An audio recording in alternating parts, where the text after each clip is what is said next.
Hi friends, LINI'S food കോർണറിലേക്ക് എല്ലാവർക്കും സ്വാഗതം. നമ്മൾ ഇന്ന് ഇവിടെ ചെയ്യാൻ പോകുന്നത് കരിമീൻ പൊരിച്ചതും മാമ്പഴ പുളിശ്ശേരിയാണ്. നല്ല സിമ്പിൾ ആയിട്ടുള്ളൊരു മാമ്പഴ പുളിശ്ശേരിയാണ്. ഒത്തിരി വൈഡായിട്ടൊന്നും ഞാൻ ചെയ്തിട്ടില്ല. അപ്പോൾ അത് നമുക്ക് എങ്ങനെയാണെന്ന് നോക്കാം. അതിന് മുന്നേ എൻ്റെ ചാനൽ ഇതുവരെ സബ്സ്ക്രൈബ് ചെയ്യാത്തവരൊന്ന് സബ്സ്ക്രൈബ് ചെയ്യുക. തൊട്ടടുത്ത ബെല്ലൈക്കനും കൂടി ഒന്ന് പ്രസ് ചെയ്യുക. പിന്നെ ഞാൻ എല്ലാ ദിവസവും രാവിലെ 6 മണിക്ക് വീഡിയോസ് അപ്ലോഡ് ചെയ്യുന്നുണ്ട്. അതിൻ്റെ നോട്ടിഫിക്കേഷൻസ് നിങ്ങൾക്ക് കിട്ടുന്നതിന് വേണ്ടി ഓൾ എന്ന ഓപ്ഷനും കൂടി ഒന്ന് പ്രസ് ചെയ്തേക്കണേ. അപ്പോൾ നമുക്ക് ആദ്യം തന്നെ മാമ്പഴ പുളിശ്ശേരി തയ്യാറാക്കാം. മാമ്പഴ പുളിശ്ശേരിക്ക് വേണ്ടി ഞാൻ 2 മാമ്പഴമാണ് ഇവിടെ എടുത്തിരിക്കുന്നത്. അത് ഞാൻ ചെത്തിയൊക്കെ വെച്ചിട്ടുണ്ട്. അപ്പോൾ അത് തയ്യാറാക്കാനായിട്ട് ഞാനൊരു മൺചട്ടി സ്റ്റൗവിൽ വെച്ച് ഫ്ലെയിം ഓൺ ചെയ്തിട്ടുണ്ട്. അതിലേക്ക് നമുക്ക് ഈ മാമ്പഴം ഇട്ട് കൊടുക്കാം. കൂടെ നമുക്ക് ഒരു 3/4 സ്പൂൺ മുളക് പൊടി ഇട്ട് കൊടുക്കാം. ഒരു 1/2 സ്പൂൺ മഞ്ഞൾപ്പൊടി ഇട്ട് കൊടുക്കാം. പിന്നെ മാമ്പഴത്തിൻ്റെ ഒപ്പം നിൽക്കുന്ന രീതിയിൽ കുറച്ച് വെള്ളം കൂടി ഒഴിച്ചു കൊടുക്കാം. ഇതിലേക്ക് നമുക്കിനി ആവശ്യത്തിന് ഉപ്പും കൂടി ചേർത്ത് മൂടി വെച്ച് ഒന്ന് വേവിച്ചെടുക്കാം.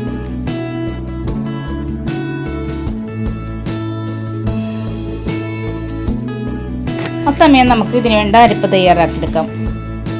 ഞാനിവിടെ 1/2 മുറി തേങ്ങ കൊത്തിയാണ് എടുത്തിരിക്കുന്നത്. അത് നമുക്ക് മിക്സിയുടെ ജാറിലേക്ക് ഇട്ട് കൊടുക്കാം. കൂടെ നമുക്ക് 2 കതിര് വേപ്പിലയും കൂടി ഇട്ട് കൊടുക്കാം. ഇളം വേപ്പിലയാണ്, അതുകൊണ്ട് ഞാനാണ് കട്ട് ചെയ്തിട്ട് കൊടുത്തിരിക്കുന്നത്. പിന്നെ ഒരു 10 അല്ലി വെളുത്തുള്ളി, 1/2 സ്പൂൺ ചെറിയ ജീരകം, പിന്നെ ഒരു 1/2 സ്പൂൺ മഞ്ഞൾപ്പൊടി നല്ലതുപോലെ ഒന്ന് ക്രഷ് ചെയ്തെടുക്കുക. അതിനുശേഷം അതിലേക്ക് 1 കപ്പ് തൈര് ഞാനിവിടെ എടുത്ത് വെച്ചിട്ടുണ്ട്. കട്ട തൈരാണ്. അതിൽ നിന്ന് പകുതി ഇതിലേക്ക് ഒഴിച്ചു കൊടുത്തിട്ട് ഇതൊന്ന് അരച്ചെടുക്കാം.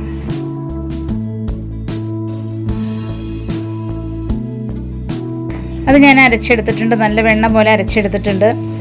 ഇനി നമുക്ക് മാമ്പഴം എന്തായി നോക്കാം. മാമ്പഴം നല്ലതുപോലെ വെന്ത് വന്നിട്ടുണ്ട്. ഇതിലേക്ക് നമ്മൾ അരച്ചു വെച്ചിരിക്കുന്ന തേങ്ങയും തൈരൊക്കെ കൂടി അരച്ചു വെച്ചിട്ടുണ്ടല്ലോ, അത് നമുക്ക് ഇതിലേക്ക് ഒഴിച്ചെടുക്കാം.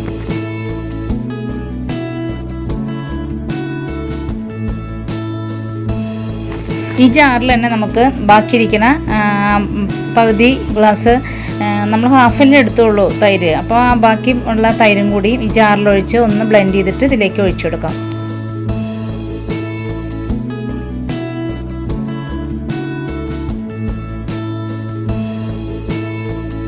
ഇനി ഇതിലേക്ക് നമുക്ക് ഒരു 1/2 സ്പൂൺ പഞ്ചസാരയും കൂടി ചേർത്ത് കൊടുക്കാം.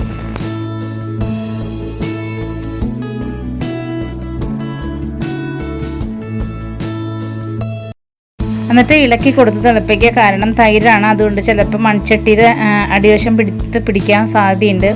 അപ്പോൾ ഒന്ന് തിളയ്ക്കുന്നവരെ നമ്മളൊന്ന് മീഡിയം ഫ്ലെയിമിലിട്ടിട്ട് വെയിറ്റ് ചെയ്യാം. അപ്പോൾ നമ്മൾ ഉപ്പൊക്കെ നോക്കണം. നമ്മൾ ആദ്യം മാമ്പഴം ഇട്ട സമയത്തുള്ള ഉപ്പ് ഇട്ടിട്ടുണ്ടായിരുന്നുള്ളൂ. ഇപ്പോൾ തൈരൊക്കെ ഒഴിച്ച് കഴിയുമ്പോൾ ഉപ്പൊക്കെ കറക്റ്റാണോ എന്ന് നോക്കിയിട്ട് ഈ സമയം നമ്മൾ ഉപ്പ് കറക്റ്റ് ചെയ്യാം. മാമ്പഴപ്പുളിശ്ശേരി നമ്മൾ തേങ്ങയൊക്കെ അരച്ചൊഴിച്ച് കഴിഞ്ഞാൽ തിളച്ച് വന്നു കഴിയുമ്പോൾ തന്നെ ഓഫ് ചെയ്യാം. ഒത്തിരി നേരം തിളപ്പിക്കാൻ നിൽക്കണ്ട. നമ്മൾ തേങ്ങയും തൈരും കൂടി ഒരുമിച്ചടിച്ചുകൊണ്ട് തൈര് പിരിയൊന്നുമില്ല. പക്ഷേ ഒത്തിരി നേരം തിളച്ച് കഴിഞ്ഞാൽ തൈര് ഒഴിക്കണ ഏത് കറിയാണെങ്കിലും അത്ര നല്ല ടേസ്റ്റ് ആയിരിക്കില്ല. അപ്പോൾ നമ്മുടെ മാമ്പഴപ്പുളിശ്ശേരി റെഡിയായി കഴിഞ്ഞാൽ നമുക്കിനി ഇതിലേക്ക് താളിപ്പിട്ട് കൊടുക്കാം.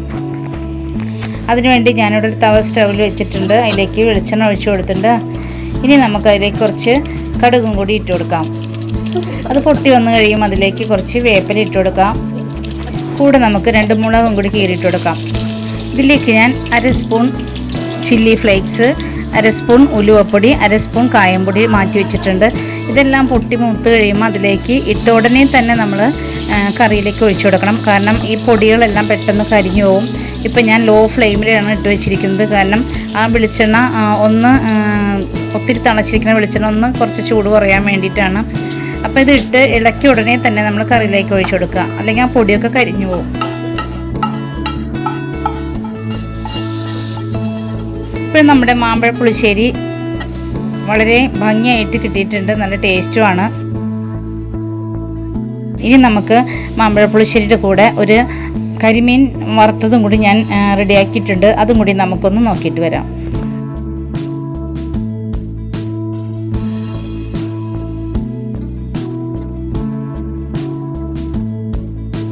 ഞാൻ 3 കരിമീനാണ് എടുത്തിരിക്കുന്നത്. അത് വട്ടം വരഞ്ഞ് വെച്ചിട്ടുണ്ട്. ഇതിലേക്ക് നമുക്ക് അരപ്പ് ചേർത്ത് കൊടുക്കാം. ഒരു 1/4 സ്പൂൺ മഞ്ഞൾപ്പൊടി ഇതിലേക്ക് ഇട്ട് കൊടുക്കുക. 1 സ്പൂൺ കാശ്മീരി ചില്ലി പൗഡറും കൂടി ഇതിലേക്ക് ചേർത്ത് കൊടുക്കുക. പിന്നെ ഞാനിവിടെ മീൻ വറുക്കാനുള്ള മസാല അരപ്പ് റെഡിയാക്കി വെച്ചിട്ടുണ്ട്. അത് നമുക്ക് ഇതിലേക്ക് ചേർത്ത് കൊടുത്ത് ഒന്ന് മിക്സ് ചെയ്തെടുക്കാം. ഇതിൽ ഞാൻ അതിൽ ചെറിയ ജീരകം, അതുപോലെ പുതിനയില, മല്ലിയില, പിന്നെ ചില്ലി, പിന്നെന്താണെന്ന് വെച്ചിട്ടുണ്ടെങ്കിൽ ഉപ്പ്, അതുപോലെ തന്നെ വേപ്പില, ഇഞ്ചി, വെളുത്തുള്ളി ഇതെല്ലാം കൂടി അരച്ച അരപ്പാണ് ഞാനിപ്പോൾ ഇതിലേക്ക് തേച്ച് കൊടുത്തിരിക്കുന്നത്. വളരെ ടേസ്റ്റാണ് അത്. കുറച്ച് കുരുമുളകും ഗരം മസാലപ്പൊടിയും കൂടി ഞാനിതിൽ ചേർത്തിട്ടുണ്ട് കേട്ടോ അരപ്പിൻ്റെ കൂടെ.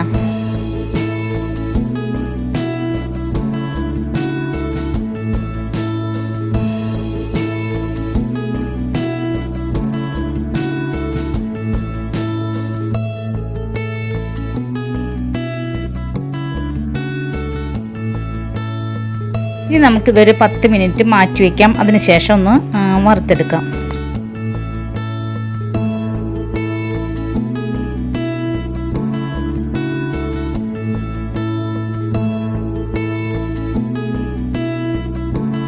ഇപ്പോൾ 10 മിനിറ്റ് കഴിഞ്ഞിട്ടുണ്ട്. ഞാൻ തവയിലേക്ക് വെളിച്ചെണ്ണ ഒഴിച്ചു കൊടുത്തിട്ടുണ്ട്. അതിലേക്ക് നമുക്ക് ആദ്യം തന്നെ ഒരു കതിര് വേപ്പില പൊട്ടിച്ചിടാം. അതിലേക്ക് നമുക്ക് ഈ കരിമീൻ നിരത്തി കൊടുക്കാം.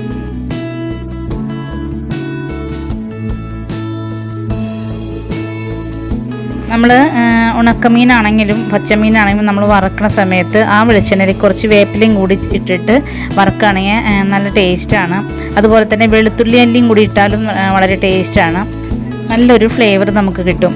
അപ്പം നമ്മുടെ കരിമീൻ വറുത്തത് റെഡി ആയിട്ടുണ്ട്. അപ്പം നമുക്ക് മാമ്പഴ പുളിശ്ശേരിയും കരിമീൻ പൊരിച്ചതും വളരെ നല്ല കോമ്പിനേഷനാണ്. അപ്പോൾ എല്ലാവരും ഇത് ചെയ്ത് നോക്കണം, ഇഷ്ടപ്പെടാതിരിക്കില്ല. അപ്പോൾ എൻ്റെ ഇന്നത്തെ വീഡിയോ നിങ്ങൾക്ക് ഇഷ്ടപ്പെട്ടെന്ന് ഞാൻ വിശ്വസിക്കുന്നു. ഇഷ്ടപ്പെട്ടാൽ ലൈക്ക് ചെയ്യാനും ഷെയർ ചെയ്യാനും മറന്നു പോകല്ലേ. കൂടെ കമൻറ്റും കൂടി ചെയ്തേക്കണേ.